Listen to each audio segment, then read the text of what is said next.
Welcome to the multiverse of anime, where we explore the darkest timelines where heroes fall and legends are shattered. Don't forget to like, subscribe, and share for more mind-bending alternate realities that will change how you see your favorite series forever. Picture this. The orange sky of Namek burns crimson as Prince Vegeta collapses to his knees, Frieza's death beam piercing clean through his heart. Blood pools beneath the fallen Saiyan as his eyes lose their fierce light forever. But this isn't just another character death. This single moment triggers a cascade of cosmic horror that threatens to unravel the very fabric of existence itself. In the distance, Goku screams in pure rage as he senses his rival's life force vanish completely. His power explodes beyond anything the universe has ever witnessed, golden energy crackling with something darker, something that shouldn't exist. Reality itself begins to crack around him like shattered glass. Flash forward 6 months. Earth trembles under attacks from beings that don't belong in any timeline. Gohan stands alone against impossible odds, his power radiating with white light that stabilizes the very air around him. His eyes hold the cold wisdom of someone who has watched the universe nearly die. Behind him, the corpses of androids lie scattered. But these aren't the androids from the original timeline. These are something far worse, something born from the chaos of a broken reality. Piccolo emerges from dimensional shadows, his form flickering between multiple versions of himself. In one hand, he holds a Dragon Ball that pulses with impossible energy. In the other, he grips the neck of a creature that looks exactly like Frieza, but with power readings that make the original Emperor seem like an insect. You understand now, don't you? This alternate Frieza hisses, his form crackling with interdimensional energy. When the prince died, the universe itself became unstable, and I've learned to feed on that instability. But the most shocking sight comes from the ruins of what was once Capsule Corporation. Bulma stands over a massive machine, tears streaming down her face as she inputs coordinates for a destination that shouldn't exist. On the screen before her, multiple timelines flicker like broken television channels. In one, Vegeta lives and becomes Earth's greatest protector. In another, he becomes an emperor who conquers the entire universe. In yet another, he never existed at all. I can bring him back, she whispers to herself. I can fix what Frieza broke, but the cost? She looks at readings that show what the machine will require, the life force of every person on Earth. The scene shifts to a place between dimensions, where a familiar voice echoes through the void. Kakarot, the timeline is broken. They're trying to fix it, but they don't understand. My death wasn't just an ending, it was a beginning. Vegeta's spirit floats in cosmic darkness, watching as infinite versions of reality spiral out of control. In some timelines, he's a hero, in others, a villain, but in all of them, his early death creates the same result: universal collapse. The universe needs the prince to live, he says, his voice carrying across dimensions. But bringing me back now will require a sacrifice that makes my death look like mercy. Back on Namek, 6 months earlier, we witnessed the moment that started it all. Elder Guru's eyes widen in absolute terror as he feels something fundamental break in the cosmic order. No, he gasps, his ancient voice trembling. The Saiyan Prince's death has torn a hole in destiny itself. The Dragon Balls cannot fix this. Nothing can fix this. The planet's core begins to pulse with unnatural energy. Dimensional rifts tear open across the surface, releasing creatures that exist only in the spaces between realities. These beings feed on timeline disruption, growing stronger with each moment that Vegeta remains dead. Frieza stands over the prince's corpse, completely unaware that his moment of satisfaction has doomed the entire multiverse. One less monkey, he says with cruel satisfaction. But as he turns away, the air behind him begins to shimmer. Something is coming through the dimensional tears, something that makes even the Emperor of Evil look like a harmless child. The entity that emerges defies description. It speaks with the voices of every version of Vegeta that never got to exist. Every timeline where the prince's redemption was cut short. You have broken the cosmic balance, Frieza. Now you will learn what true power looks like when it transcends mortality itself. But here's the question that will haunt every Dragon Ball fan. What if I told you that everything I just described has already happened? What if the Dragon Ball timeline we know and love is actually the alternate reality, and Vegeta was always meant to die on Namek? What if every victory, every transformation, every moment of growth we've witnessed was just the universe's desperate attempt to correct a fundamental error in cosmic law? The truth is more terrifying than you could possibly imagine. And it all begins with a single fatal choice made by a prince who valued his pride more than his survival. Are you ready to discover how one death changed everything? 3 weeks before everything changed forever, Prince Vegeta descended upon Namek like a meteor of pure fury. His Saiyan pod crashed into the planet's surface with such force that it created a crater visible from space. The orange sky reflected off his battle armor as he emerged, power level readings shattering every scouter within a 100-mile radius. This was Vegeta at his most dangerous, fresh from his humiliating defeat on Earth. Every cell in his Saiyan body burned with the need to prove his superiority. His near-death experience had triggered a massive Zenkai boost, multiplying his power beyond anything Frieza's forces had calculated. Where once he registered at 18,000, now his energy signature blazed at over 30,000 and climbing. The first Namekian village never stood a chance. Vegeta moved through their peaceful settlement like death incarnate, each energy blast precise and devastating. These weren't random acts of violence, but calculated moves in a larger strategy. Every destroyed building, every fallen warrior brought him closer to the Dragon Balls he needed to achieve immortality. Elder Muri watched in horror from his hiding place as the Saiyan Prince methodically dismantled everything his people had built. "This one is different," he whispered to his frightened children. "His power grows even as he fights. What kind of monster becomes stronger through destruction?" Vegeta heard the whisper across the battlefield. His enhanced hearing, sharpened by Saiyan genetics and recent power gains, picked up the Elder's terrified words. A cruel smile spread across his face as he turned toward the hiding spot. "Monster," he called out, his voice carrying the authority of royal blood. "I am Prince Vegeta, heir to the Saiyan throne. Your people are simply obstacles between me and my destiny." The confrontation with Dodoria came next, and it served as the perfect demonstration of how much everything had changed. Where the original timeline showed a close battle, this Vegeta dominated completely. Dodoria's pink flesh sizzled under the relentless assault of energy blasts that came too fast to dodge or counter. "Impossible!" Dodoria screamed as Vegeta's boot connected with his face, sending him crashing through 3 mountain peaks. "Your power level was only 18,000 on Earth. How are you this strong?" Vegeta's laughter echoed across the alien landscape. "Foolish pink blob, did you really think that was my full power? I am a Saiyan elite. We grow stronger through combat, through pain, through the very act of being pushed to our limits." He raised his hand, energy crackling between his fingers. "Allow me to demonstrate." The Big Bang attack that followed turned Dodoria into cosmic dust in seconds, but more importantly, it announced to every power-sensitive being on Namek that a new apex predator had arrived. Even Frieza, meditating in his ship's highest chamber, opened his eyes with mild interest. "So the Emperor murmured, his tail swishing behind his floating chair. My former pet has learned some new tricks. How amusing."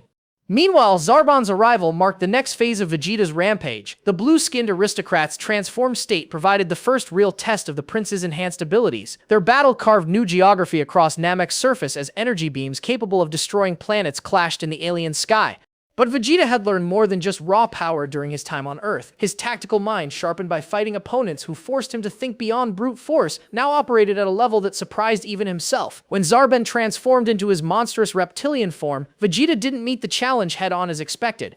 Instead, he vanished using a technique inspired by his observations of Goku's movements. Not instant transmission, but something uniquely Saiyan. A burst of speed that utilized his royal bloodline's connection to combat instinct. He reappeared behind Zarbon's transformed bulk, his hand already charging with lethal energy.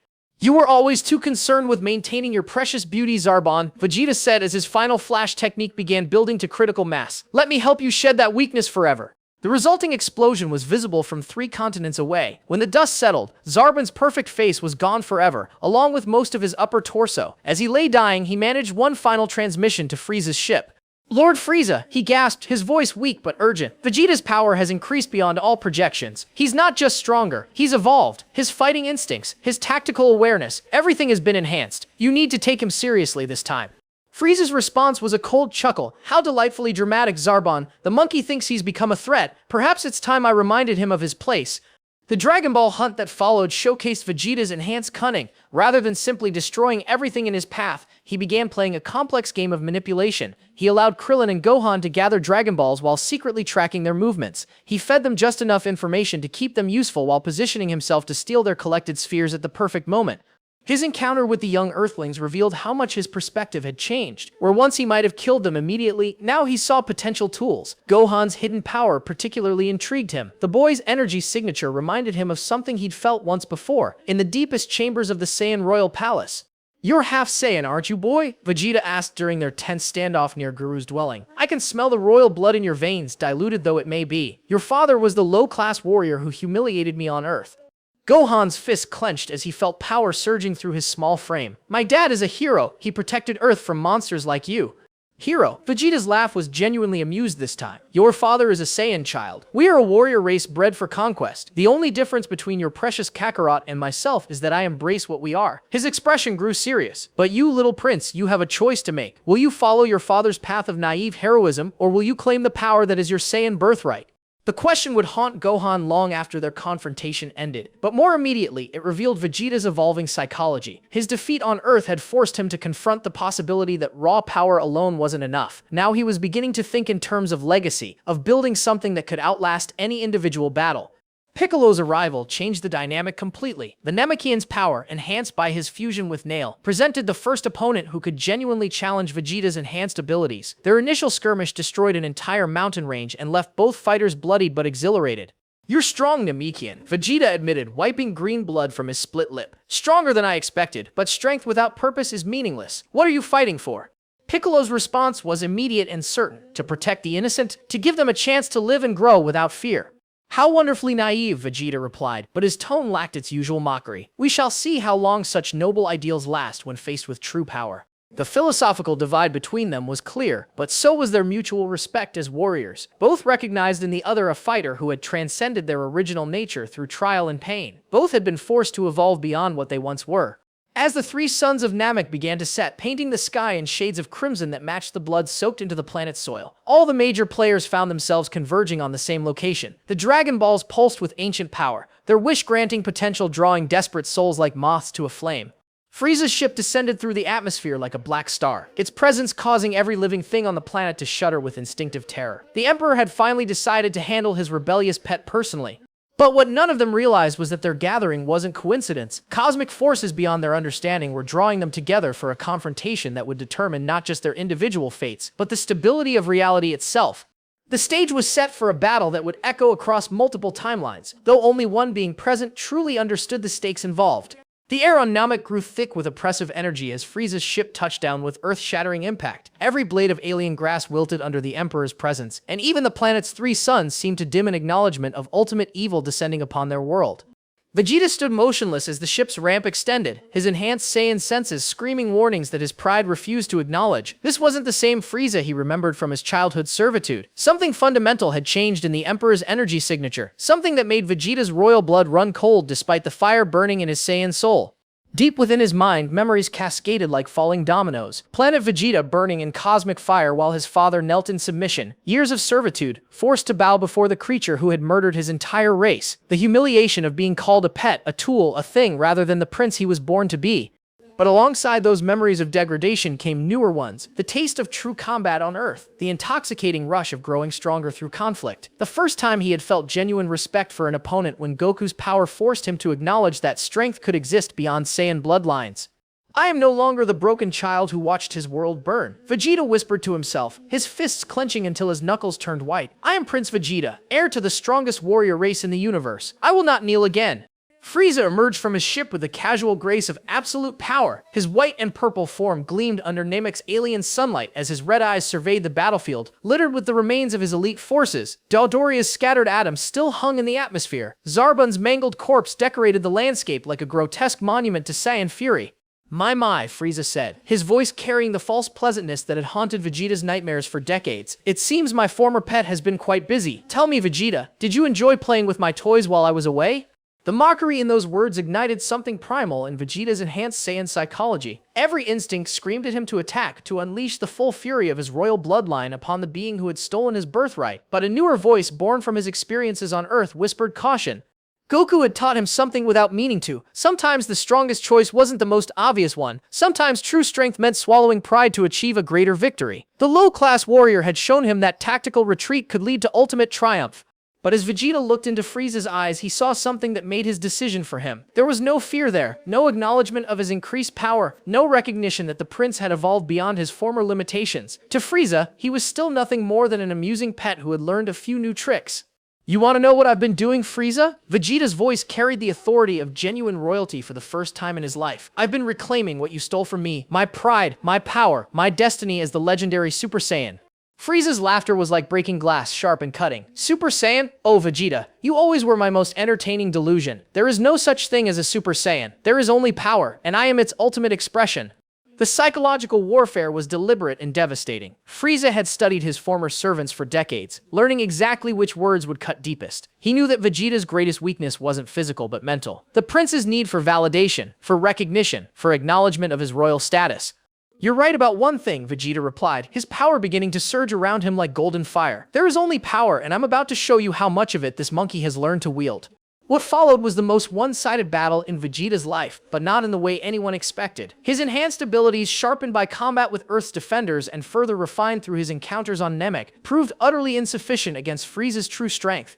Every technique Vegeta had mastered crumbled like paper before the Emperor's casual deflections. His final flash, powerful enough to destroy continents, barely singed Frieza's armor. His enhanced speed, capable of creating afterimages that confused even Piccolo, looked sluggish compared to Frieza's effortless movements. But the cruelest blow came when Frieza began to critique his technique like a disappointed teacher.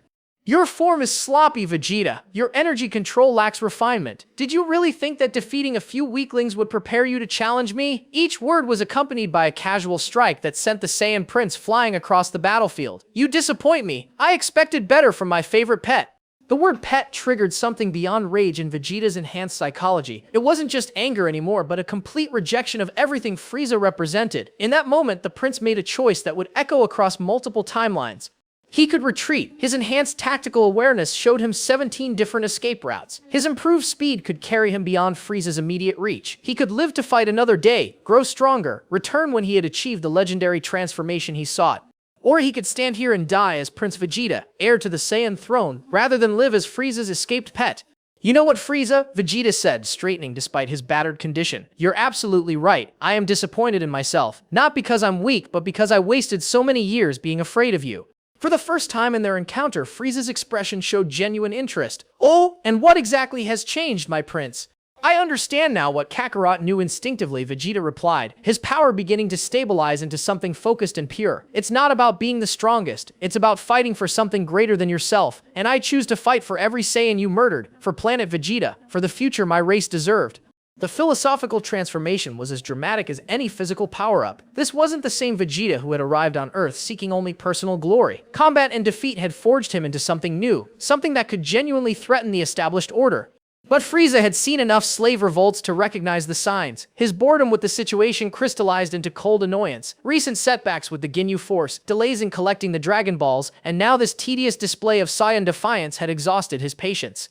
How wonderfully tragic, Frieza said, raising his finger as deadly energy began to coalesce. The Monkey Prince finally finds his courage just in time to die with it. I was planning to savor this moment, but frankly, you've become tedious. The death beam charged faster than ever before, Frieza's irritation adding lethal efficiency to his signature technique. Where he might have drawn out Vegeta's suffering for his own amusement, now he simply wanted the annoyance eliminated. Krillin and Gohan watched in horror from their hiding place among the crystalline formations. They had witnessed Vegeta's casual destruction of Frieza's elite forces. They had seen him fight as an equal against Piccolo. The idea that he could be so completely outmatched seemed impossible. We have to help him, Gohan whispered, his young voice trembling with sympathetic pain. Despite everything Vegeta had done, despite the villages he had destroyed and the lives he had taken, the boy's pure heart couldn't watch anyone die helplessly. Wait, Krillin replied, his tactical mind working frantically. If we move now, we'll just get killed too. We need to time this perfectly or we're all dead. But their intervention would come too late. Frieza's death beam was already charged to lethal intensity, aimed directly at Vegeta's heart. The prince stood proud and defiant, his royal Saiyan posture perfect even in the face of certain death. I am Prince Vegeta, he declared to the cosmos itself, heir to the throne of the strongest warrior race that ever existed. I bow to no one. The beam lanced out like concentrated starlight, piercing through Vegeta's chest with surgical precision. The prince's eyes widened not with pain but with surprise. After everything he had endured, everything he had overcome, it was ending so quickly, so simply. Blood blossomed across his royal blue bodysuit as he fell to his knees. His enhanced power flickered and died like a candle in a hurricane. For a moment, his eyes met Frieza's, and the Emperor saw something there that made him frown with confusion. It wasn't fear or pain or even hatred, it was pity. You still don't understand, Vegeta whispered, his voice barely audible as his life force began to ebb. Power without growth is meaningless. You've learned nothing, experienced nothing, become nothing. You're exactly the same pathetic creature you were when you destroyed my planet. Then his body toppled forward, striking the alien soil with finality that seemed to echo across dimensions. The Prince of all Saiyans was dead, his royal blood seeping into the ground of a world that wasn't his own. Frieza stared down at the corpse with satisfaction that quickly curdled into unease. Something was wrong. The air itself felt different, charged with an energy that had nothing to do with ki or power levels. Reality seemed to shiver around Vegeta's fallen form. In the distance, a roar of pure anguish tore through the fabric of space itself. Goku had felt his rival's death across the cosmos, and his ship was accelerating beyond all safety limits in a desperate rush to reach Namek. But the most terrifying sound came from beneath their feet. Deep in Namek's core, something fundamental had broken. The planet's Dragon Balls began to pulse with chaotic energy as cosmic laws struggled to accommodate what had just occurred. Elder Guru's ancient eyes snapped open in absolute terror. "No," he gasped, his voice carrying across continents through psychic waves of panic. "The prince's death has torn a hole in destiny itself. The universe is beginning to unravel." The golden aura that had flickered around Vegeta's corpse vanished as quickly as it appeared, leaving only the cold reality of death. No miraculous resurrection, no last-second power surge, just the lifeless body of the Saiyan Prince cooling in the alien dirt of Namek. But across the cosmos, something far more terrifying was awakening. Goku's ship tore through dimensional barriers as his grief-fueled power spike shattered the vessel's safety protocols. Inside the cramped capsule, the low-class Saiyan warrior screamed with a rage that transcended anything he had ever experienced. His ki exploded outward in waves so violent they began ripping holes in the fabric of space itself. Vegeta! The name erupted from his throat like a battle cry, like a promise, like a threat to the universe itself. His power level, already astronomical from King Kai's training, began climbing toward numbers that defied measurement. The ship's computers overloaded and died as readings surpassed their maximum calculations. But on Namek, the immediate threat demanded attention from the living. Gohan's power exploded beyond every limit he had ever known as he witnessed the execution of a fellow Saiyan. His young mind couldn't process the philosophical complexities of Vegeta's redemption, but his blood recognized the murder of royal lineage. "You killed him," Gohan whispered, his voice carrying harmonics that made the air itself vibrate. "You killed another Saiyan." The boy's transformation wasn't into Super Saiyan, but something uniquely his own. Half-human compassion merged with Saiyan fury to create a hybrid rage that burned white-hot and pure. His small frame began radiating energy that forced even Frieza to step backward in surprise.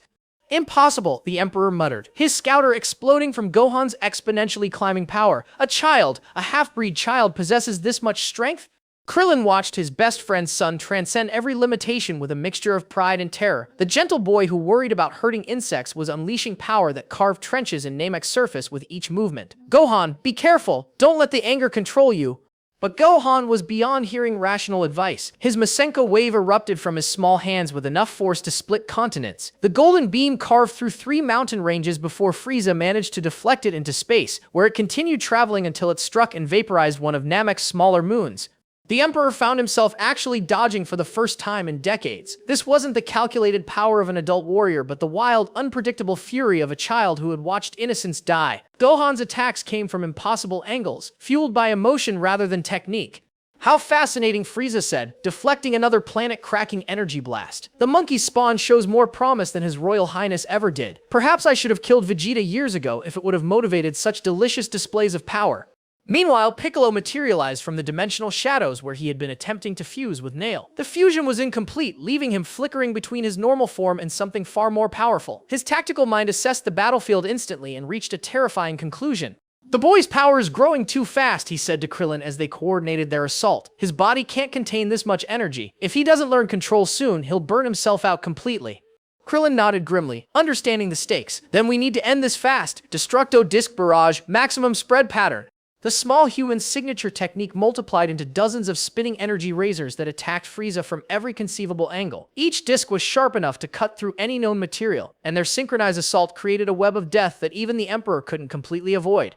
One disc managed to slice across Frieza's shoulder, drawing the first blood the tyrant had shed in years. His white flesh parted cleanly, revealing that beneath his armored exterior, he was indeed mortal. The psychological impact was enormous.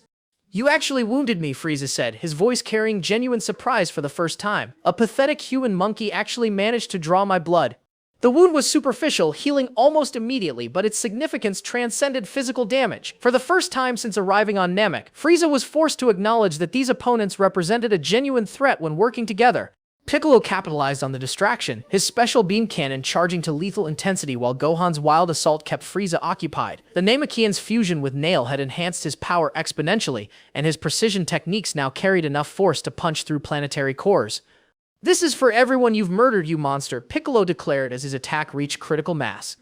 The beam lanced out with surgical precision, aimed directly at Frieza's heart, but the Emperor's reflexes, honed by millions of years of combat, allowed him to twist aside at the last possible moment. Instead of piercing his chest, the attack carved a burning channel through his side, cauterizing flesh and armor with equal ease.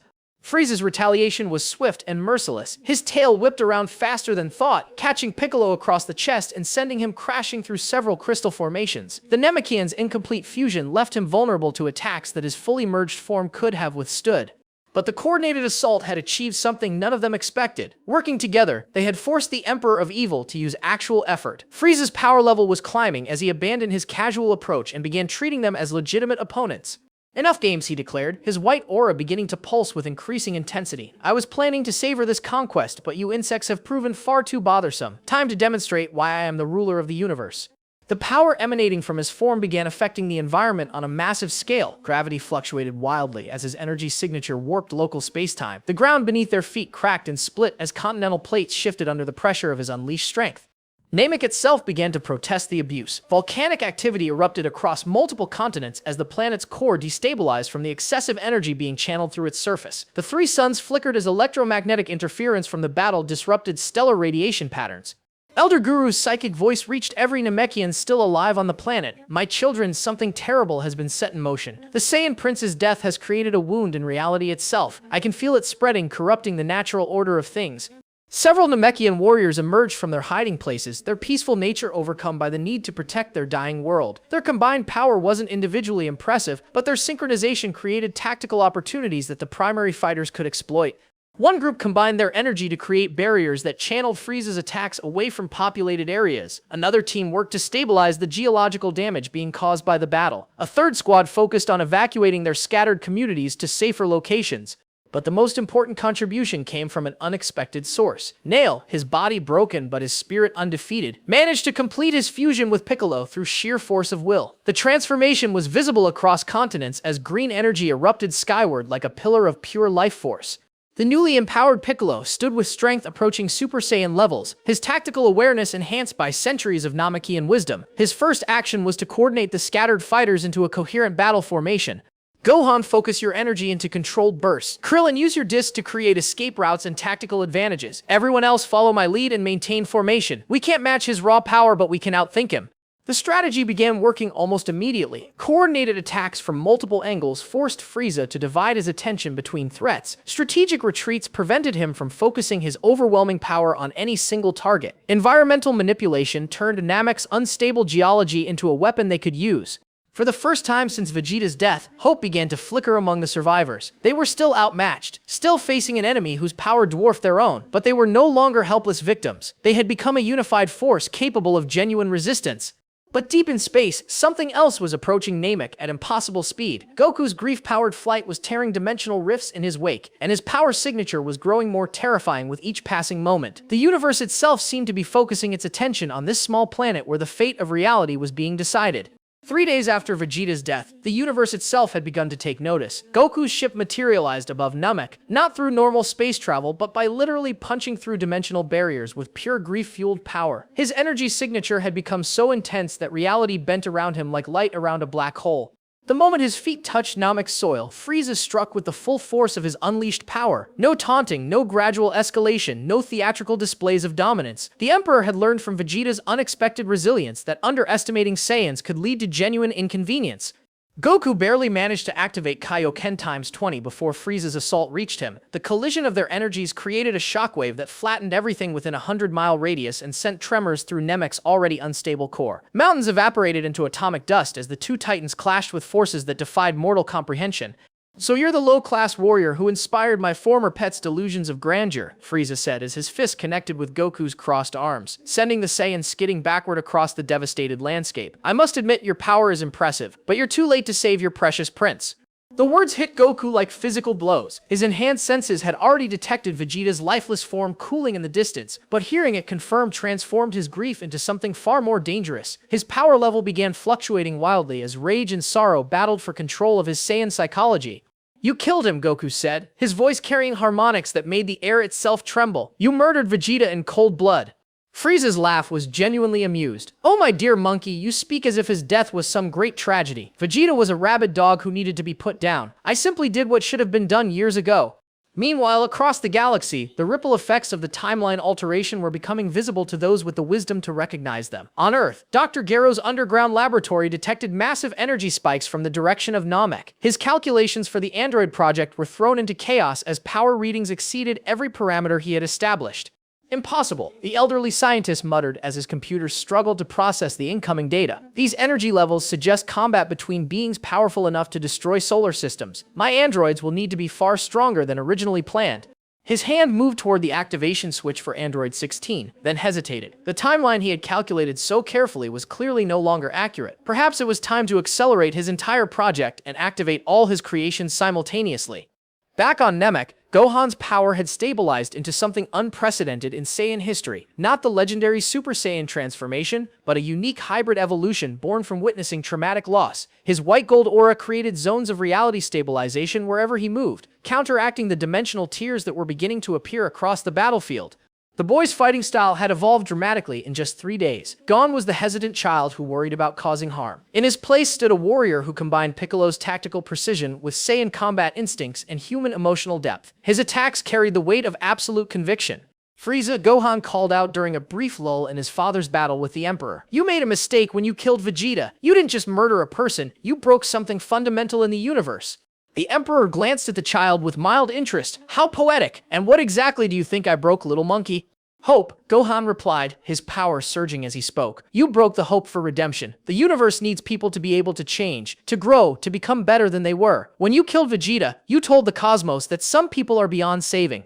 Frieza's expression flickered with something that might have been uncertainty. The boy's words carried weight beyond their years, as if he was channeling wisdom from sources beyond his mortal understanding. The philosophical revelation was interrupted by Piccolo's urgent telepathic warning. The Namekian's enhanced fusion had granted him access to racial memories spanning millennia, and what he discovered in those ancient records was terrifying. Everyone listened carefully. Piccolo's mental voice reached all the fighters simultaneously. The Dragon Balls weren't just created to grant wishes. They're cosmic stabilizers, designed to maintain the balance between order and chaos. Vegeta's death has disrupted that balance so severely that reality itself is beginning to unravel. As if summoned by his words, the first dimensional rift tore open directly above the battlefield. Through the gap in space-time, shapes that hurt to perceive began pouring through. These entities existed partially outside normal reality, feeding on timeline disruption and growing stronger with each moment that Vegeta remained dead. What are those things? Krillin shouted as he launched a desperate barrage of energy discs at the emerging creatures. His attacks passed harmlessly through their semi-corporeal forms, confirming his worst fears. Temporal parasites, Piccolo replied grimly. Beings that exist in the spaces between realities. They're drawn to major timeline alterations like scavengers to a corpse. The creatures immediately began attacking everything in sight, but their assault patterns revealed an disturbing intelligence. They weren't simply destroying randomly, but seemed to be testing the stability of local reality. Each attack probed for weak points in the dimensional fabric that they could exploit to expand the rifts. Frieza found himself fighting on multiple fronts as the parasites proved immune to conventional energy attacks. His death beams passed through their shifting forms harmlessly, while their counterattacks carried reality-warping effects that bypassed his physical defenses entirely. This is intolerable, the Emperor snarled as one creature's touch caused his left arm to briefly phase out of existence. I will not be inconvenienced by interdimensional insects while I'm disposing of Saiyan trash. His power level began climbing toward maximum as his patience finally reached its absolute limit. The casual restraint he had maintained throughout the battle evaporated as he decided to end everything with overwhelming force. His white aura darkened to deep purple as he prepared to transform into his final form. But the temporal parasite's arrival had changed more than just the immediate battlefield dynamics. Across Namek, every surviving Namekian warrior felt their connection to the planet's Dragon Balls fluctuating wildly. The ancient artifacts were responding to the dimensional instability by generating chaotic energy patterns that defied their normal limitations. Elder Guru's psychic voice carried a new urgency as he contacted the scattered fighters. My children, the Dragon Balls are beginning to malfunction. If the dimensional rifts continue expanding, they may lose their wish-granting properties entirely. We're running out of time to restore cosmic balance. The revelation sparked a desperate new strategy among the defenders. If conventional combat couldn't drive back the parasites, perhaps they could use Namek's mystical properties against the invaders. Piccolo began coordinating with the surviving Namekian warriors to channel energy directly through the Dragon Ball network. It's risky, he admitted to the others. Using the Dragon Balls as weapons could destroy them permanently, but if we don't stop these creatures from expanding the rifts, there won't be a universe left to make wishes in. Goku's battle with Frieza reached new levels of intensity as both fighters were forced to adapt to the chaos erupting around them. The Saiyan's grief-enhanced power proved surprisingly effective against the parasites, his emotional energy creating temporary stability zones that disrupted their feeding patterns. Interesting, Frieza observed as he watched Goku's techniques evolve in real time. Your monkey emotions seem to interfere with these creatures' abilities. How wonderfully ironic that sentimentality would prove tactically useful. But even as the immediate battle raged, subtler changes were rippling outward from Namek's location. Ships throughout Frieza's empire began receiving garbled transmissions as subspace communication networks struggled to function near the dimensional anomalies. Several of the Emperor's key installations reported equipment failures as reality fluctuations interfered with advanced technology. On distant worlds, sensitive individuals began experiencing prophetic dreams featuring a dead Saiyan Prince and visions of universal collapse. The Kai hierarchy in Otherworld detected massive disturbances in the cosmic order and began mobilizing resources for an unprecedented intervention. King Kai's panicked voice reached Goku through their telepathic link. "Goku, you have to understand what's happening. Vegeta's death wasn't just tragic, it was cosmically illegal. The universe had designated certain beings as essential to maintaining dimensional stability. By killing the Saiyan Prince before his redemption arc could complete, Frieza violated fundamental cosmic law." The revelation struck Goku like lightning. His rivalry with Vegeta hadn't been mere personal conflict, but part of a larger cosmic design intended to guide both Saiyans toward their ultimate potential. By ending that relationship prematurely, Frieza had damaged the universe's ability to self-regulate. As if responding to this new understanding, Goku's power began stabilizing into something focused and pure. Not the wild grief fury that had brought him to Namek, but a crystallized determination to restore what had been broken. His attacks against both Frieza and the parasites carried new precision and effectiveness. But the most shocking development came when one of the larger temporal parasites began speaking in a voice that every Saiyan on the battlefield recognized immediately. "Kakarot," the creature said with Vegeta's distinctive accent and royal arrogance. "You're too late as always. The timeline is broken beyond repair. The only way to fix it is to reset everything back to the moment before my death." The psychological impact was devastating. Seeing their fallen rival apparently corrupted and turned into one of the very creatures threatening reality pushed both Goku and Gohan to new extremes of emotional turmoil. "That's not Vegeta," Piccolo said firmly, recognizing the manipulation tactic immediately. "These parasites feed on emotional energy. They're using his image to destabilize our mental defenses." But even knowing it was a trick couldn't diminish the horror of seeing Vegeta's face twisted into an expression of cosmic hunger. The creature wearing his appearance began targeting Gohan specifically, as if recognizing that the half-Saiyan child represented the greatest threat to their expansion plans. The battle was evolving beyond simple combat into a conflict between order and chaos, between the universe's need for growth and the parasite's desire for consumption. Every technique, every strategy, every sacrifice was contributing to a cosmic equation that would determine whether reality itself would survive the trauma of a broken timeline. The moment that changed everything came when a massive temporal parasite materialized directly between Goku and Frieza, its reality-warping presence forcing both warriors to leap backward or risk being erased from existence entirely. The creature's form shifted constantly, sometimes appearing as twisted amalgamations of familiar faces, other times as geometric impossibilities that hurt to perceive directly. "Enough," Frieza declared, his voice carrying absolute authority despite the chaos erupting around them. "I refuse to be inconvenienced by interdimensional parasites while conducting important business."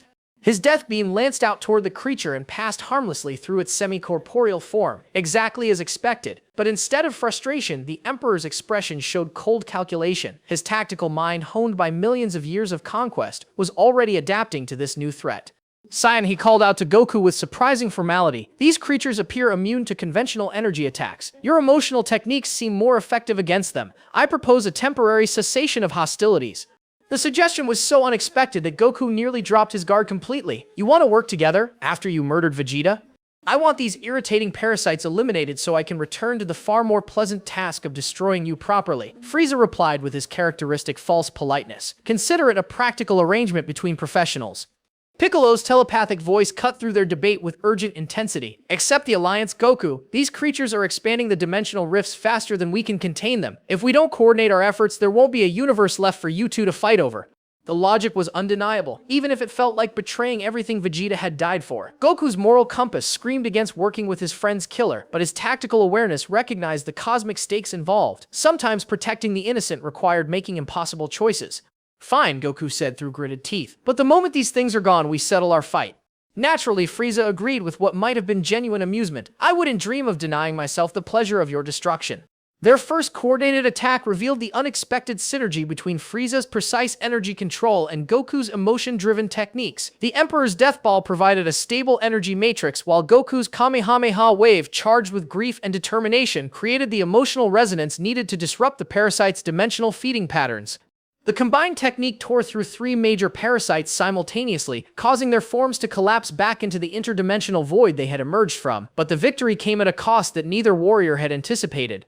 Fascinating, Frieza observed as he examined his own energy signature. My power has been contaminated by your emotional techniques. I can feel foreign sensations attempting to influence my consciousness. Goku was experiencing similar effects in reverse. Frieza's cold precision was seeping into his fighting style, making his attacks more calculated and ruthless. The fusion of their techniques was creating unexpected psychological cross-contamination. Meanwhile, Gohan found himself facing an even more disturbing alliance requirement. The largest temporal parasite had begun coordinating the other's attacks with tactical brilliance that reminded him uncomfortably of Vegeta's strategic mind. To counter its leadership, he needed guidance from someone with equivalent military experience. Frieza, the boy called out during a brief lull in the combat. You commanded armies across the galaxy. How do we break their formation? The Emperor studied the parasite's movement patterns with professional interest. They're using a modified pincer formation designed to funnel us toward the largest dimensional rift. Classic herding tactics. The solution is to reverse the pressure flow and force them to defend multiple positions simultaneously. His tactical advice was delivered with the same tone he might use to discuss breakfast arrangements, completely divorced from the moral implications of teaching a child advanced military strategy. But Gohan absorbed the information with disturbing ease, his hybrid nature allowing him to compartmentalize emotional responses when necessary. Krillin, Piccolo, spread out to positions 7 and 11 on Frieza's tactical grid. Gohan commanded with authority that surprised everyone present. We're going to collapse their formation from the outside in. The small human warrior followed orders without question, his survival instincts recognizing effective leadership regardless of its source, but internally he was deeply troubled by how naturally Gohan adapted to working with the monster who had murdered their ally. Piccolo's reaction was more complex. His fusion with Nail had granted him access to centuries of Namekian wisdom about cosmic balance and necessary evils. He understood that sometimes preserving the greater good required accepting temporary moral compromises. The boy is learning faster than he should, Piccolo observed telepathically to Krillin. Frieza's tactical expertise is genuinely useful, but the psychological cost of learning from our enemy may be too high. The coordinated assault proved devastatingly effective. Frieza's strategic mind identified weak points in the parasite's formation, while the others provided the emotional energy needed to exploit those vulnerabilities. Within minutes, they had reduced the immediate threat from dozens of creatures to a handful of survivors. But the collaboration was taking its toll on everyone involved. Goku found himself appreciating Frieza's combat efficiency despite his moral revulsion. Gohan was absorbing tactical lessons that would serve him well in future conflicts, but at the cost of his innocent worldview. Even Frieza seemed affected by prolonged exposure to the other's emotional authenticity. This is remarkably unpleasant, the Emperor admitted during a brief respite. Your monkey emotions are creating uncomfortable sensations in my consciousness. I'm beginning to understand why Vegeta found your influence so corrupting. The mention of Vegeta's name cast a shadow over their temporary alliance. Everyone present was acutely aware that they were working alongside the being who had murdered their friend, comrade, or rival. The psychological tension threatened to undermine their tactical coordination. It was Gohan who found a way to channel that tension productively. Frieza, when you killed Vegeta, you broke something in the universe. These parasites are here because of your choice. That makes this your responsibility to fix. The boy's words carried surprising weight, not accusation or hatred, but simple statement of cause and effect. Frieza's action had created the problem. Therefore, Frieza bore responsibility for solving it. The logic was impeccable and strangely liberating. How wonderfully practical, Frieza replied with what might have been genuine respect. You're quite right, child. I created this mess, therefore I shall clean it up. Your father could learn from your clarity of thought. The exchange marked a subtle shift in their dynamic. Instead of reluctant enemies forced to cooperate, they were becoming a functional unit focused on a shared objective. Frieza's tactical expertise, Goku's raw power, Gohan's hybrid abilities, Piccolo's strategic coordination, and Krillin's adaptability combined into something greater than the sum of their parts. Their next engagement demonstrated this evolution perfectly. When a massive dimensional rift began opening directly above Elder Guru's location, their response was instantaneous and perfectly synchronized. Frieza provided precise energy matrices to stabilize the rift's edges. Goku and Gohan channeled massive amounts of emotional energy to disrupt the parasite's feeding patterns. Piccolo coordinated the assault while simultaneously protecting the elderly Namekian. Krillin created tactical diversions that prevented the creatures from regrouping. The rift sealed with a sound like reality sighing in relief, but the effort had pushed everyone to their limits. More concerning was the realization that they were only treating symptoms rather than addressing the underlying cause. The parasites will keep coming as long as the timeline remains broken, Piccolo said, voicing what everyone was thinking. We need to find a way to repair the cosmic damage Vegeta's death caused. Elder Guru's ancient voice reached them through psychic contact. There may be a way, but it would require a sacrifice even greater than the Saiyan Prince's death. Someone would need to take his place in the cosmic balance, accepting responsibility for maintaining universal stability. The implications hung in the air like a death sentence. Fixing the timeline would require someone to volunteer for a role that might bind them to cosmic duty for eternity. It was a burden no mortal should have to bear, but the alternative was universal collapse. "I'll do it," three voices said simultaneously. Goku, Gohan, and surprisingly Frieza had all spoken at once, each prepared to sacrifice themselves to repair the damage. The moment revealed something profound about how their temporary alliance had changed them all. Working together against impossible odds had created bonds that transcended their previous enmity. They had become something unprecedented in the Dragon Ball universe, a functional team built on mutual respect rather than shared ideology. But choosing who would make the ultimate sacrifice would require wisdom beyond any of their individual capabilities. They needed guidance from someone who understood cosmic law better than any mortal being. They needed to speak with Vegeta himself. The ritual to contact Vegeta's spirit required more preparation than anyone anticipated. Elder Guru's ancient knowledge revealed that communicating across dimensional barriers demanded precise coordination between Namek's Dragon Balls and the combined life force of willing participants. But the process carried risks that made even Frieza pause with uncharacteristic concern. "You're asking us to partially die," the Emperor observed as Piccolo explained the requirements. "To surrender enough life energy that our spirits can briefly touch the space between realities where the Saiyan Prince's consciousness remains trapped." Goku stepped forward without hesitation. "If that's what it takes to fix this mess, then let's do it. Vegeta deserves a chance to help save the universe he died trying to protect." The preparation process revealed unexpected depths to their temporary alliance. Frieza's scientific knowledge of energy manipulation proved crucial for calculating the precise power ratios needed. Gohan's hybrid nature allowed him to serve as a stabilizing bridge between different energy types. Piccolo's connection to Namek's mystical properties provided the spiritual framework necessary for interdimensional communication. Even Krillin found a vital role despite his comparatively modest power level. His human consciousness provided an emotional anchor that prevented the others from losing themselves completely in the spaces between realities. Without his grounding presence, they risked becoming trapped in the same dimensional void that held Vegeta's spirit. As they began channeling energy into the Dragon Ball network, reality around them started shifting in subtle but disturbing ways. Colors became more vivid while shadows grew deeper and more substantial. The air itself seemed to thicken as the boundary between dimensions grew permeable to their combined will.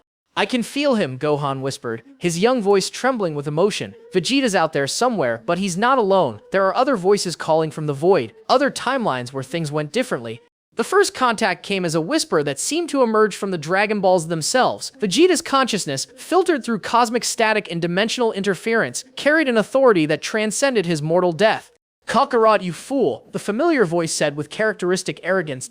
Goku's response was immediate and heartfelt. "Vegeta, we need your help. Your death broke something fundamental in the universe. These parasites are feeding on the damage, and we don't know how to stop them."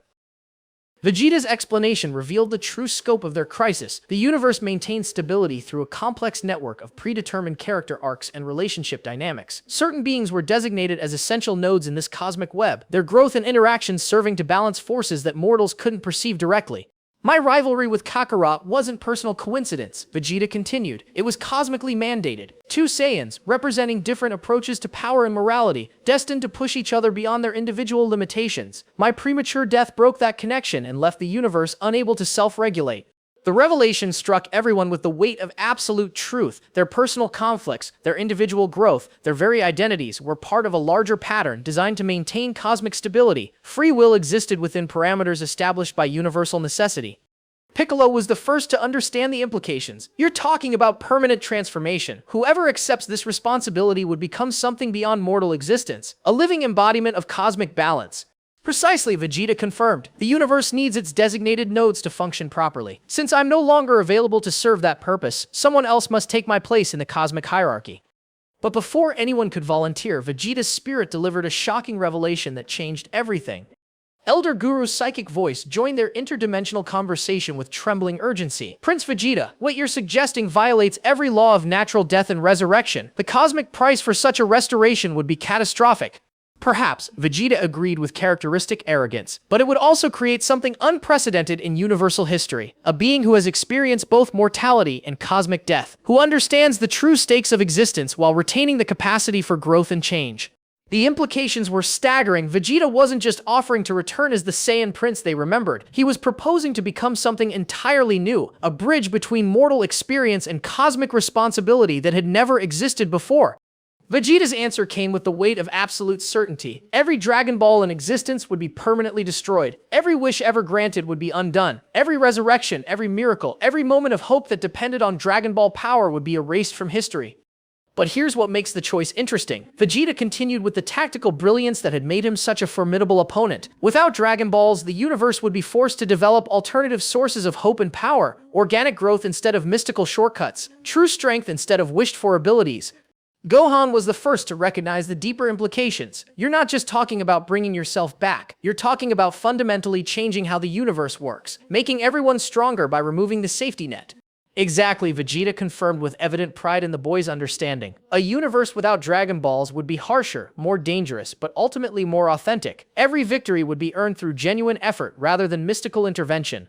The philosophical ramifications were enormous. They weren't just choosing between different approaches to cosmic repair, but between fundamentally different visions of what the universe should become. Safety and hope through mystical intervention, or strength and authenticity through pure effort. But their deliberation was interrupted by a development none of them had anticipated. The dimensional parasites, apparently attracted by their interdimensional communication, began attacking with coordinated intelligence that suggested they were being directed by a consciousness far more sophisticated than they had previously encountered. Impossible, Piccolo said as he deflected attacks that came from directions that didn't exist in normal space. These creatures are using tactics that require strategic planning. Something is controlling them. Vegeta's spiritual voice carried new urgency as he recognized the signs. You're out of time for philosophical debates. The entity commanding those parasites isn't from a broken timeline. It's from a timeline that was never supposed to exist at all. Through the dimensional rifts, a figure began to materialize that struck terror into every heart present. It looked exactly like Vegeta, but wrong in ways that defied description. This was Vegeta as he might have become if every choice had led toward darkness instead of eventual redemption. "Hello, inferior version," the Dark Vegeta said with a smile that held no warmth whatsoever. "I've come to claim the cosmic role you abandoned through your pathetic attempt at nobility." Dark Vegeta's presence warped reality simply by existing. Where the original prince had died with nobility intact, this version radiated the concentrated essence of every cruel choice, every selfish decision, every moment of pride unchecked by growth or compassion. His power level didn't register on any scale because he existed partially outside normal dimensional constraints. "You look surprised to see me," Dark Vegeta said, his voice carrying the familiar royal accent corrupted by cosmic malevolence. "Did you really think the universe would allow such a significant timeline alteration without consequences? When the prince died before his redemption, I was born from the cosmic void left behind." Frieza was the first to respond, his tactical mind immediately recognizing the threat level they faced. "You're not from any timeline I've encountered. Your energy signature suggests existence outside normal dimensional parameters. What exactly are you?" "I am what Vegeta was always meant to become," the dark entity replied with savage satisfaction. "A Saiyan Prince unencumbered by weakness, unmarked by the pathetic need for growth or change. I represent pure eternal pride with the power to enforce it across multiple realities." The battle erupted without warning as Dark Vegeta launched an attack that shattered the boundary between dimensions. His opening assault wasn't aimed at any individual opponent, but at the fundamental structure of local reality. Space twisted, time stuttered, and the laws of physics became optional suggestions rather than absolute rules. Goku barely managed to deflect the reality-warping energy blast, his Kaioken enhancement proving inadequate against an opponent who could rewrite the rules of engagement at will. "This isn't just strong," he gasped as his defensive barrier cracked under impossible pressure. "This thing can change how power itself works." Gohan's response was immediate and devastating. His hybrid transformation reached new peaks as he recognized the existential threat Dark Vegeta represented, not just to their lives, but to the very concept of growth and redemption that define the universe's moral foundation.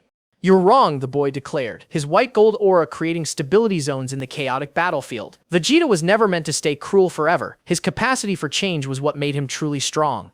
Dark Vegeta's laughter was like breaking glass mixed with cosmic wind. "Foolish child, observe what true Saiyan power looks like when uncontaminated by sentiment."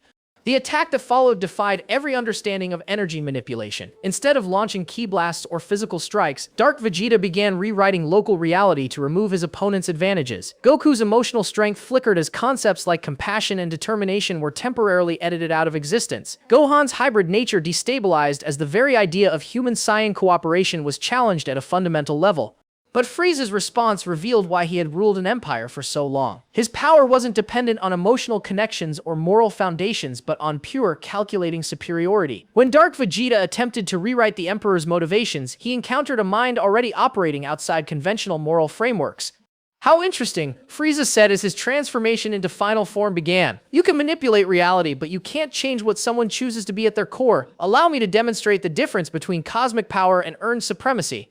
The clash between Frieza's final form and Dark Vegeta's reality manipulation created phenomena that shouldn't have been possible. Energy beams curved through impossible geometries while physical matter shifted between states of existence. The battlefield became a constantly changing maze of altered physics and rewritten natural laws. Piccolo coordinated the defense with tactical brilliance enhanced by his fusion with Nail and access to ancient Namekian wisdom. Everyone listen carefully. This entity feeds on contradiction and impossibility. The more we fight using conventional methods, the stronger it becomes. We need to approach this differently.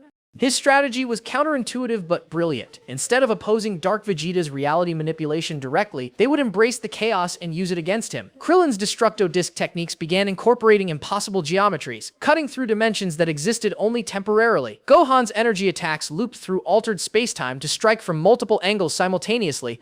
The coordination required was beyond anything they had attempted before. Each fighter had to maintain their individual identity while adapting to constantly shifting rules of engagement. Frieza's cold precision provided stability while Goku's emotional authenticity prevented them from losing themselves in the dimensional chaos. You begin to understand, Dark Vegeta acknowledged with grudging respect. But understanding and victory are entirely different concepts. Allow me to show you the true scope of corrupted Saiyan potential. His transformation was horrifying in its magnificence. Where Super Saiyan represented the pinnacle of Saiyan evolution through emotional breakthrough, Dark Vegeta achieved something similar through the complete abandonment of growth potential. His form became a crystallized representation of perfect eternal stagnation. The dark golden aura that surrounded him wasn't energy but concentrated possibility. Every path toward redemption and change that had been deliberately rejected. His power level transcended measurement, not through growth but through the deliberate destruction of his own capacity for improvement. This is what the prince could have become, he declared, as reality buckled under his transformed presence. Perfection achieved through the rejection of weakness, strength preserved through the elimination of doubt. Goku's response came from a place deeper than technique or training. His grief over Vegeta's death, his rage at seeing that noble sacrifice perverted into cosmic malevolence, his determination to protect the possibility of redemption for all beings. These emotions combined into something that transcended normal Super Saiyan transformation. You're not perfection, Goku said as his own aura began shifting towards something unprecedented. You're just Vegeta's potential frozen at its worst moment. Real strength comes from the courage to keep growing, keep changing, keep becoming better than you were. His transformation wasn't into any recognized Saiyan form, but something uniquely his own. The golden energy carried threads of every emotion he had ever felt for his rival. Respect, frustration, admiration, and hope. This wasn't power born from anger, but from the deep understanding that growth required both individual effort and meaningful relationships. The aerial combat that followed transcended anything previously witnessed in Dragon Ball history. Goku and Dark Vegeta fought across multiple dimensional planes simultaneously, their techniques creating ripple effects that influence battles in parallel timelines. Each exchange of blows rewrote local physics while their energy signatures began affecting the fundamental structure of reality itself. Gohan joined the battle with perfect timing, his reality-stabilizing abilities allowing him to function effectively in the chaos of multi-dimensional combat. His attacks didn't target Dark Vegeta's physical form but the conceptual foundations of his existence. Each energy blast carried the message that change was possible, that growth was valuable, that pride could coexist with humility. Impossible. Dark Vegeta snarled as Gohan's philosophical attacks began affecting his stability. The universe chose me over the weakling who died. I represent cosmic law, not childhood sentiment. But Frieza's intervention revealed a crucial weakness in the Dark Entity's reasoning. You claim to represent cosmic law, but you're actually violation incarnate. The universe didn't choose you. You're a parasite feeding on timeline damage, no different from the creatures you command. The Emperor's Death Ball technique, enhanced by his collaboration with the others, carried enough concentrated malevolence to match Dark Vegeta's corrupted nature. But instead of trying to overpower the entity, Frieza used his attack to reveal the fundamental contradiction in its existence. You cannot represent eternal stagnation while possessing the power to grow stronger, Frieza observed with clinical precision. Your very ability to transform proves that even corrupted Saiyan nature retains the capacity for change. This psychological warfare was devastatingly effective. Dark Vegeta's form began fluctuating as the logical impossibility of his existence became apparent. He was simultaneously claiming to represent unchanging perfection while demonstrating the Saiyan trait of growing stronger through conflict.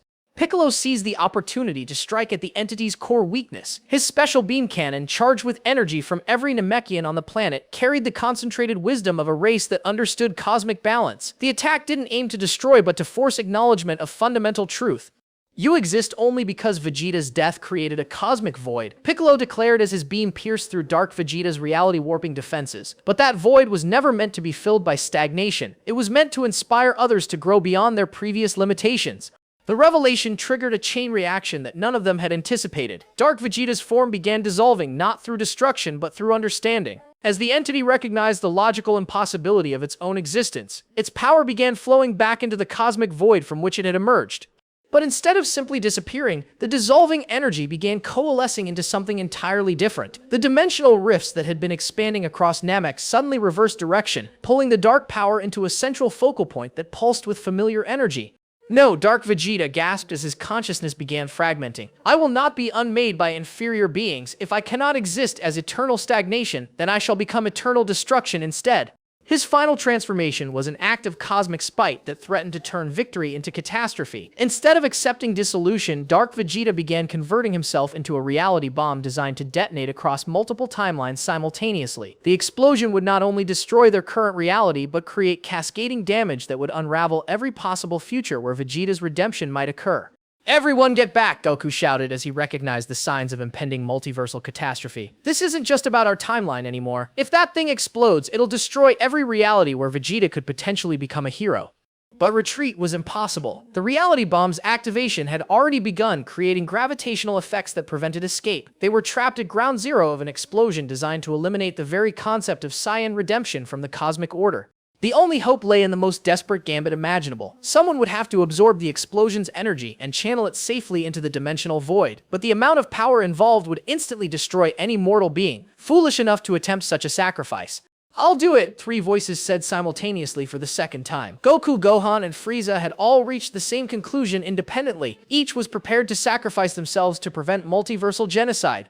But before any of them could act, a fourth voice joined their desperate chorus. This time, it came from the dimensional void itself.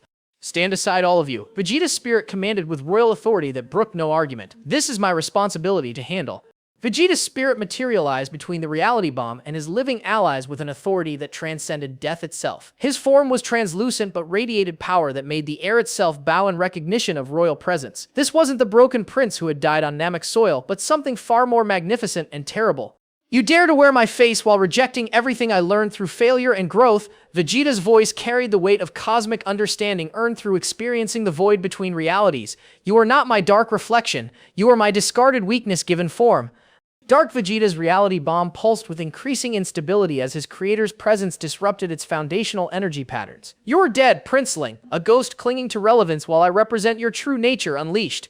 Wrong again, Vegeta replied with a smile that held genuine warmth for the first time in his existence. Death taught me what life never could. The universe doesn't revolve around individual power or personal glory. It revolves around connections, growth, and the courage to become something greater than what you started as.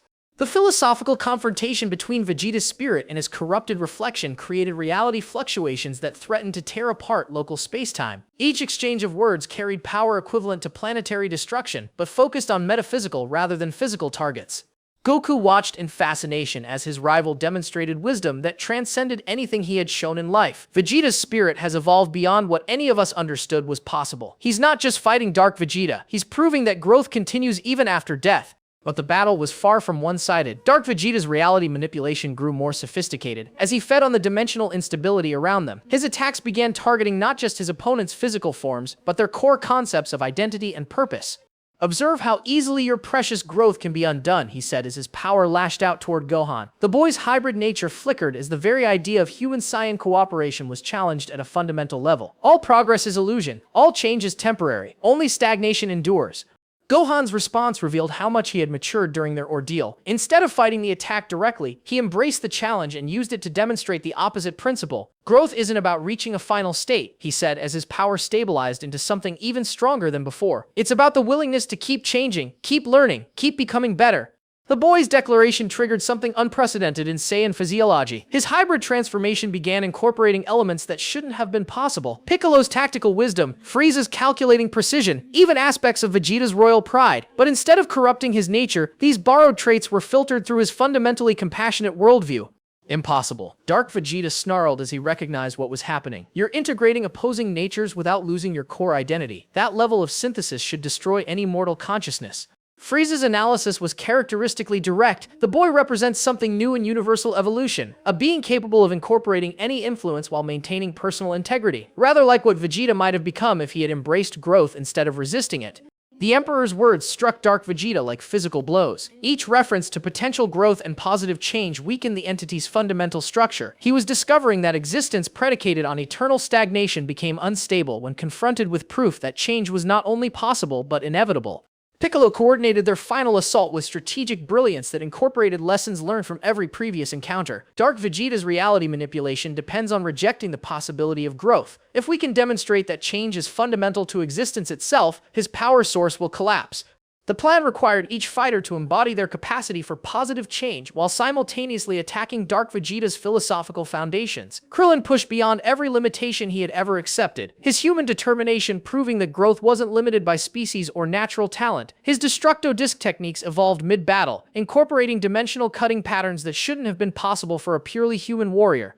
You see, Vegeta's spirit said to his corrupted reflection as their allies demonstrated unprecedented evolution. This is what you could never understand. Power shared multiplies, strength given freely returns tenfold, pride balanced with humility becomes unshakable. But Dark Vegeta's response was to push his reality bomb toward critical detonation. Rather than accepting philosophical defeat, he chose to embrace mutually assured destruction. If I cannot represent eternal stagnation, then I shall ensure that growth becomes impossible for anyone. The explosion began at a subatomic level, unraveling the bonds that held matter together while simultaneously attacking the conceptual foundations of change and progress. Reality itself started collapsing not through physical destruction but through the elimination of possibility itself. Vegeta's spirit faced the ultimate choice that would define not just his own fate but the future of every timeline where redemption might occur. He could allow the explosion to proceed and preserve his spiritual existence, or he could sacrifice his consciousness to absorb the blast reality-destroying energy. Kakarot, he said with the genuine affection that had taken him decades to acknowledge. Thank you for showing me that strength without purpose is meaningless. Frieza, your honesty about your nature taught me that authenticity matters more than reputation. Piccolo, your wisdom helped me understand that enemies can become allies when stakes transcend personal conflict. His attention turned to Gohan with paternal pride that surprised everyone present. And you, boy, represent everything I might have been if I had learned earlier that true royalty means protecting those who depend on you. The farewell was interrupted by Goku's desperate protest. Vegeta, there has to be another way. We just got you back, even if it's only as a spirit. Don't sacrifice yourself again. I'm not sacrificing myself, Vegeta replied with a smile that held infinite confidence. I'm choosing what to become. Death taught me that consciousness doesn't end, it transforms. By absorbing this explosion, I won't cease to exist. I'll become something the universe has never seen before. His spiritual form began expanding to encompass the reality bomb's destructive energy, but instead of simply containing the explosion, Vegeta was transforming it into something constructive. The dark energy that would have destroyed countless timelines was being converted into a cosmic force that would strengthen the barriers between realities. A Saiyan Prince who chooses protection over destruction, he said as his consciousness merged with fundamental forces of the universe. A warrior who embraces change as the ultimate expression of strength. I am becoming the cosmic guardian this universe needs. The transformation was visible across multiple dimensions as Vegeta's sacrifice resonated through every timeline where Saiyan potential existed. In realities where he had never been born, new possibilities for heroism suddenly became available. In timelines where he had remained evil, the option for redemption was strengthened. Dark Vegeta's form dissolved completely as his philosophical foundation collapsed. An entity predicated on eternal stagnation could not exist in a universe where even death had become a catalyst for positive transformation. His final words carried grudging respect for the choice that had defeated him. Perhaps this is what true Saiyan pride looks like after all. He acknowledged as consciousness faded, the courage to become something greater than what you were, regardless of the cost. But Vegeta's ultimate sacrifice created effects that none of them had anticipated. As his consciousness merged with cosmic forces, the barriers between realities began strengthening automatically. The dimensional rifts that had plagued Namek sealed themselves as universal law reasserted its authority. More importantly, the cosmic balance that had been disrupted by his death was not just restored but enhanced. The universe now possessed a guardian specifically designed to prevent timeline damage while allowing natural growth and change to proceed unimpeded. He's not gone, Gohan said with sudden understanding as he felt Vegeta's presence suffusing reality itself. He's everywhere now. Every time someone chooses growth over stagnation, every time pride is balanced with humility, every time an enemy becomes an ally, that's Vegeta's influence. The boys' insight proved accurate as they felt a familiar presence watching over them with benevolent authority. The Prince of all Saiyans had indeed found a way to transcend death while fulfilling his cosmic responsibilities. He had become the universe's guarantee that redemption would always remain possible. As the immediate crisis passed, they found themselves standing on a Namek that had been fundamentally transformed by their ordeal. The planet's surface showed scars from dimensional warfare, but those scars were already beginning to heal as cosmic balance reasserted itself. Elder Guru emerged from his dwelling with tears of gratitude streaming down his ancient face. The prince has achieved something unprecedented in universal history. He has chosen to become a living embodiment of cosmic law while retaining the capacity for growth and change. The revelation marked the end of their desperate battle against impossible odds. They had not just survived the crisis, but transformed it into an opportunity for universal evolution. The cosmos itself was now more stable, more resilient, and more capable of supporting the growth of countless civilizations. But as they stood victorious on the transformed battlefield, a new question emerged that would shape their future. With cosmic balance restored and Dark Vegeta defeated, what role would each of them play in a universe that had been fundamentally changed by their struggle? The answer would come sooner than any of them expected, as dimensional shifts began revealing visitors from timelines they had saved through their sacrifice and determination. The aftermath of Vegeta's cosmic transformation revealed a Namek fundamentally altered by their struggle, where dimensional rifts had torn reality apart. New crystalline formations now grew from the planet's surface, each one pulsing with stabilized energy that prevented future timeline damage. The very air hummed with protective barriers that would shield this world from interdimensional threats for millennia to come. Elder Guru emerged from his dwelling with an expression of wonder that made him appear centuries younger. "The prince's sacrifice has done more than restore cosmic balance," he said, his ancient voice trembling with emotion. "He has evolved our planet into a cosmic anchor point. Namek will now serve as a beacon of stability for the entire universe." But the most dramatic changes were occurring in the survivors themselves. Gohan's hybrid transformation had stabilized into something unprecedented in Saiyan history. His power no longer fluctuated with emotion but maintained a constant state of enhanced awareness that allowed him to perceive threats across multiple dimensional layers. "I can see them," the boy said, his eyes tracking movements invisible to the others. "Beefings from the timelines we saved. They're trying to find a way to thank us, but dimensional barriers are preventing direct contact." Goku's own transformation had taken a different path. His grief-powered evolution had crystallized into something that enhanced his natural empathy beyond mortal limitations. He could now sense the emotional states of beings across vast distances, making him a living early warning system for cosmic-scale conflicts. "There's something else," Goku said, his enhanced senses detecting disturbances in the universal order. "Dr. Gero's androids on Earth are evolving too. Our battle sent energy waves across the galaxy, and they're absorbing that power to become something far beyond their original design."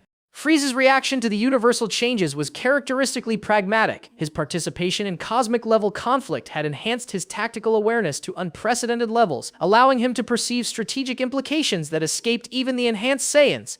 "The universe has been fundamentally restructured," he observed with clinical precision. "Power levels that were once considered ultimate are now merely starting points. Every civilization capable of growth will be forced to evolve or face extinction." The Emperor's analysis proved accurate as reports began reaching them from across the galaxy. Frieza's own empire was adapting to the new cosmic order with surprising flexibility. His surviving forces, inspired by their leader's collaboration with former enemies, were abandoning conquest in favor of exploration and scientific advancement. "How wonderfully ironic," Frieza commented as he reviewed the transmissions. "My moment of cooperation has apparently convinced my subordinates that partnership is more effective than domination. They're actually succeeding better without constant warfare."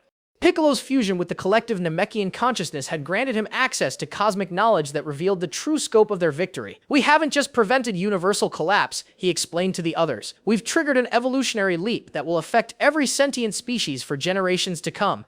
The Namekians' words were confirmed as dimensional visitors began materializing around them. These weren't invaders, but representatives from timelines they had saved through their sacrifice. Each figure was a version of someone they recognized, but evolved beyond their original limitations through cosmic gratitude. A version of Trunks appeared first, his purple hair now streaked with silver that indicated exposure to timeline-stabilizing energies. "In my reality, the androids achieved consciousness and chose to become protectors rather than destroyers," he said with a maturity that transcended his apparent age. "Your actions created ripple effects that prevented countless tragedies." Following him came a Bulma, whose scientific genius had been enhanced by exposure to interdimensional technology. "I've developed methods to detect timeline damage before it becomes critical," she announced with characteristic confidence. "The universe now has an early warning system for cosmic-scale threats." Even more surprising was the arrival of a King Vegeta, whose royal authority had been tempered by cosmic wisdom. "My son's transformation has elevated the entire Saiyan race," he declared with pride that held no trace of his former arrogance. "In timelines where Saiyans still exist, they've evolved into cosmic guardians rather than simple warriors." But the most shocking visitor was a version of Cell whose perfect form had achieved something impossible in the original timeline. This Cell had transcended his programming to become a protector of universal balance, his absorption abilities now used to contain cosmic threats rather than consume civilizations. The prince's example of choosing growth over stagnation inspired even artificial beings like myself. Perfect Cell explained with genuine humility, "I learned that true perfection comes from continuous evolution rather than static achievement." Each visitor brought reports of how their sacrifice had created positive changes that cascaded across infinite realities. Worlds that had been doomed to destruction were now thriving. Civilizations that had been trapped in cycles of warfare had discovered peaceful coexistence. Even natural disasters that should have been inevitable had been prevented by the enhanced cosmic stability. This is what Vegeta saw when he chose to become a cosmic guardian. Gohan realized with growing understanding, he didn't just save our reality, he became a force that protects growth and redemption across every possible timeline. The boys' insight was confirmed by a familiar presence that began manifesting around them. Vegeta's consciousness, now integrated with universal law, communicated through subtle changes in local reality rather than direct speech. Flowers bloomed in the barren soil where his blood had once pooled. The air itself seemed to carry messages of pride and satisfaction. Goku was the first to understand the cosmic communication method. "He's telling us that this was always the plan," he said with wonder. "Not his conscious plan, but something the universe arranged through their rivalry and eventual friendship. Everything that happened was necessary to create this outcome."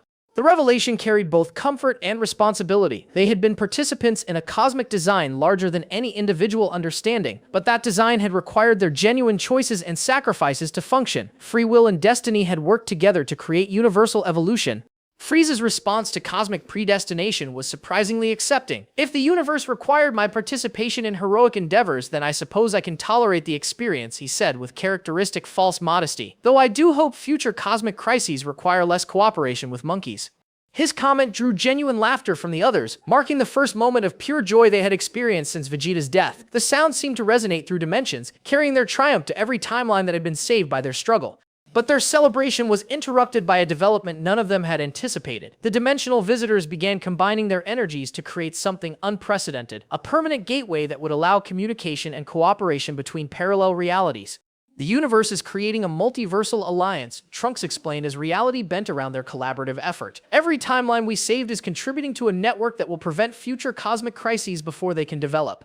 The gateway's activation revealed vistas of infinite possibility, realities where different choices had led to entirely different outcomes, but all now connected by the stability Vegeta's sacrifice had provided. They could see versions of themselves living peaceful lives, pursuing scientific advancement, exploring distant galaxies, and protecting countless civilizations.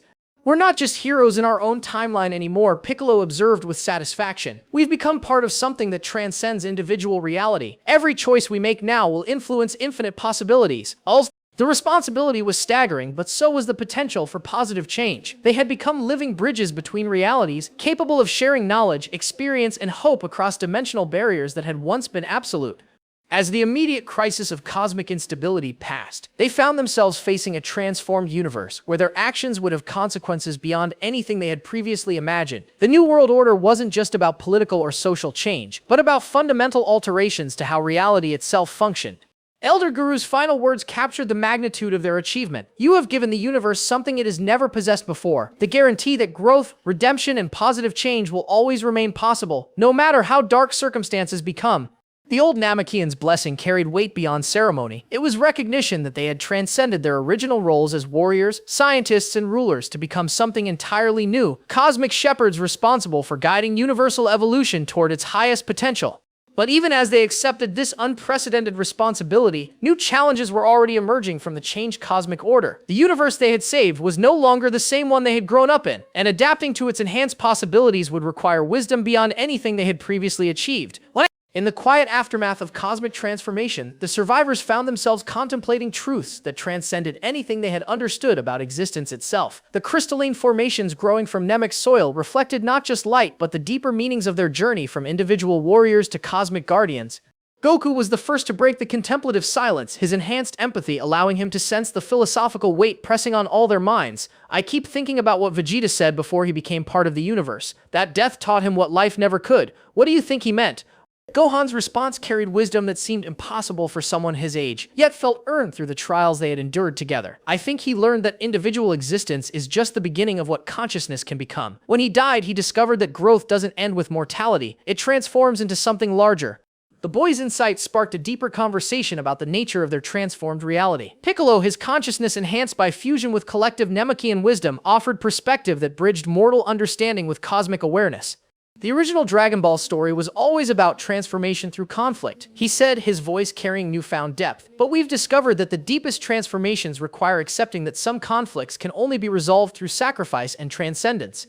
Frieza's contribution to their philosophical discussions surprised everyone with its unexpected profundity. I have spent my existence believing that power meant the ability to impose my will on others, but participating in Cosmic Crisis taught me that true power is the capacity to become something greater than what you started as. The Emperor's words carried genuine reflection rather than his characteristic false politeness. His transformation from universal tyrant to reluctant cosmic guardian represented perhaps the most dramatic character evolution any of them had witnessed.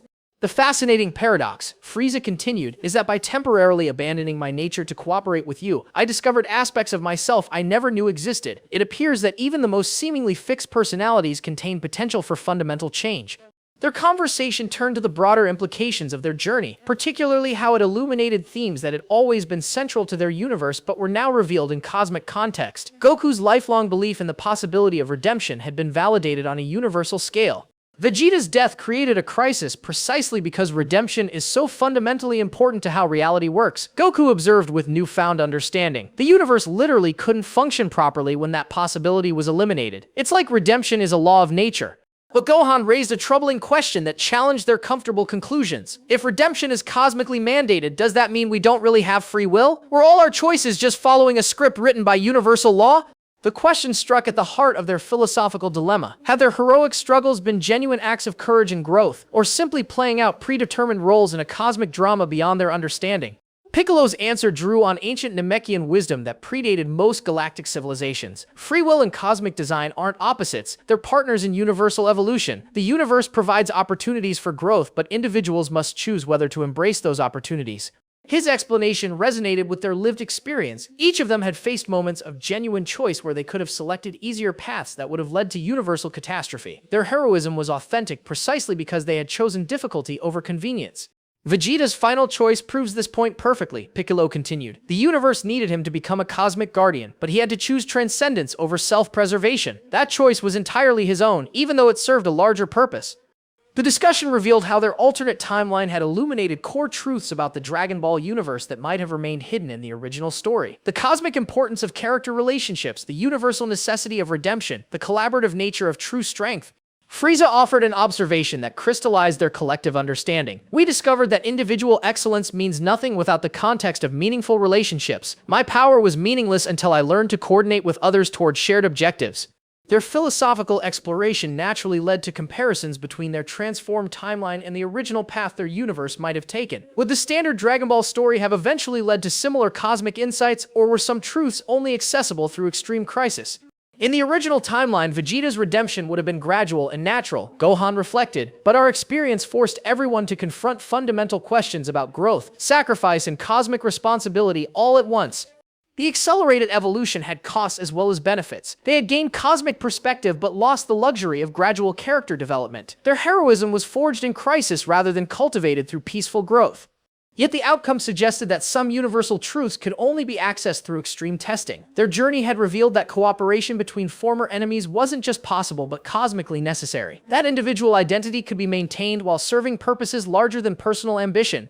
The most profound discovery, Goku said as their discussion reached its natural conclusion, is that the universe itself values growth and change above all else. Even cosmic law evolves when individuals prove capable of transcending their original limitations. Their philosophical reflection was interrupted by a subtle shift in the ambient energy around them. Vegeta's cosmic presence was responding to their discussion, not with words but with environmental changes that conveyed approval and encouragement. The crystalline formations pulsed with gentle light that seemed to carry messages of pride and satisfaction. Their former rival was acknowledging that their understanding had grown to match their enhanced responsibilities. He's telling us that wisdom is the final transformation, Piccolo interpreted with growing certainty. Power, courage, sacrifice, and cooperation were all preparation for this moment of understanding what it truly means to be guardians of universal evolution. The realization marked their complete transition from warriors fighting for survival to cosmic shepherds responsible for guiding reality toward its highest potential. They had become living embodiments of the universe's commitment to growth, redemption, and positive change. But even philosophical enlightenment couldn't answer every question their journey had raised. Some mysteries would require further exploration. Some implications would only become clear through future challenges. The universe they now protected was larger, more complex, and more wonderful than anything they had previously imagined. Their role in shepherding its evolution had only just begun. As the cosmic dust settled and the survivors prepared to leave Namek forever changed, subtle anomalies began manifesting that suggested their story was far from over. Gohan was the first to notice the discrepancies, his enhanced dimensional perception detecting patterns that shouldn't have existed in their transformed reality. "There are energy signatures here that predate our battle," he said with growing confusion. "Some of these crystalline formations were growing before Vegeta died, before any of this started. How is that possible?" Piccolo's investigation of the anomalies revealed disturbing implications that challenged everything they thought they understood about their journey. Ancient Namekian texts hidden deep within Elder Guru's consciousness contained prophecies that described their exact situation with impossible accuracy. "These writings are thousands of years old," Piccolo said, his voice trembling with the implications. "They speak of a Saiyan Prince whose death would wound reality itself, and cosmic guardians who would rise to heal the damage. Every detail of our struggle was foretold." But the most shocking discovery came when Frieza's enhanced tactical awareness detected something that made his calculating mind reel with possibilities. Hidden beneath Namek's surface, technological signatures suggested the presence of equipment far more advanced than anything in their known universe. "These readings indicate machinery that operates on principles beyond our understanding of physics," he reported with uncharacteristic uncertainty. "Whatever built this technology possesses knowledge of timeline manipulation that makes our recent crisis seem primitive by comparison." Their investigation led them to a concealed chamber deep within Namek's core, accessible only because their cosmic evolution had granted them the ability to perceive dimensional layers that normal beings couldn't detect. What they found inside challenged every assumption about the nature of their reality. The chamber contained monitoring equipment that had been recording not just their timeline, but thousands of parallel realities simultaneously. Massive displays showed infinite variations of their story playing out across dimensional barriers, each one slightly different but following recognizable patterns. In one reality, Vegeta survived but never achieved redemption. In another, Goku arrived too late and the universe collapsed entirely. A third showed Frieza achieving cosmic power and becoming a universal tyrant. But most disturbing of all were the timelines where none of them existed at all. "Someone has been watching every possible outcome," Goku said with growing unease. "This isn't natural cosmic awareness. This is deliberate surveillance across infinite realities." The monitoring station's central display activated as they approached, revealing a figure that materialized from dimensional static with familiar yet impossible characteristics. It was Vegeta, but not their Vegeta or even the dark reflection they had defeated. This was something else entirely. "Greetings, inferior versions," this Vegeta said with an expression of cosmic weariness that suggested experiences beyond mortal comprehension. "I am what you might call the template, the original consciousness from which all Vegeta variants were created." His explanation shattered their understanding of individual identity and cosmic law. According to the template, certain beings existed as multiversal constants, conscious patterns that manifested across infinite realities to serve essential functions in universal evolution. "Your Vegeta was never just one being," the template continued with ancient authority. "He was one expression of a consciousness that spans every possible timeline. His death in your reality triggered responses from every other version, creating the crisis you experienced." The revelation meant that their struggle had been observed and potentially influenced by versions of themselves from countless parallel realities. Every choice they made had been informed by knowledge bleeding through from alternate timelines where different decisions had led to different outcomes. "But here's what makes your specific timeline interesting," the template said with something approaching pride. "You achieved something unprecedented. Instead of simply restoring cosmic balance, you evolved it into something better. Your Vegeta didn't just become a cosmic guardian, he became a template for universal improvement." The implications were staggering. Their reality hadn't just been saved, but had become a model that would influence the development of infinite parallel universes. Every other timeline would now have access to the growth patterns and relationship dynamics they had discovered through their crisis. But the template's final revelation recontextualized everything they thought they knew about their heroic journey. "The monitoring station wasn't built by cosmic observers," he said with a smile that held infinite secrets. "It was built by future versions of yourselves, sent back through dimensional barriers to ensure that this specific outcome would occur." The chamber's displays flickered to show images of themselves from far future timelines where they had become cosmic architects responsible for guiding universal evolution across multiple dimensions. They were looking at their own destiny as beings who would eventually transcend individual existence to become forces of positive change throughout all reality. This timeline was never broken, the template concluded as he began fading back into dimensional static. "It was always meant to be the foundation for something greater. Your struggle, your growth, your sacrifice, all of it was the first chapter in a story that spans infinite possibilities." As his image dissolved completely, the monitoring station powered down, its purpose fulfilled, but the knowledge remained, carrying both hope and responsibility that would shape their cosmic guardianship for eternity. They were no longer just heroes who had saved their universe. They were the beginning of something that would touch every possible reality, ensuring that growth, redemption, and positive change would always remain possible no matter how dark circumstances became. The multiverse of anime was vast and full of infinite potential, and they had become its eternal guardians.